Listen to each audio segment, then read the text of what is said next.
রাজ্যের আয় এবং সম্পর্কিত সমষ্টির উপর আঞ্চলিক প্রশিক্ষণ কর্মশালা 2024-25 অনুষ্ঠিত হয় সোমবার আগরতলা প্রজ্ঞা ভবনে। কর্মশালায় মন্ত্রী বিকাশ দেববর্মা, 13টি রাজ্যের অধিকর্তা, নীতি আয়োগের উপসচিব সহ অন্যান্য উপস্থিত ছিলেন।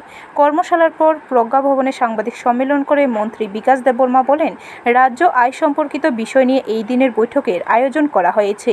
এই কর্মশালার মাধ্যমে তুলে ধরা হয়েছে ডাটা সবচেয়ে গুরুত্বপূর্ণ বিষয়। মোট 23টি দপ্তরের ডাটা গ্রহণের জন্য পদ্ধতি উদ্বোধন করা হয়েছে। যা রাজ্যের সামাজিক ও উন্নয়নের সূচক।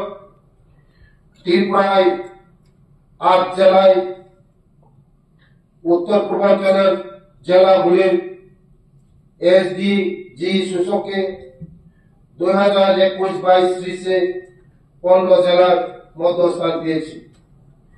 রাজ্যগুলির পরিসংখ্যান ব্যবস্থাকে শক্তিশালী করার অংশ হিসাবে এই কর্মশালা ত্রিপুরায় আয়োজনের সুযোগ দেওয়ার জন্য আমি ত্রিপুরা সরকারের পক্ষ থেকে মসপি ভারত সরকারকে ধন্যবাদ জানাই।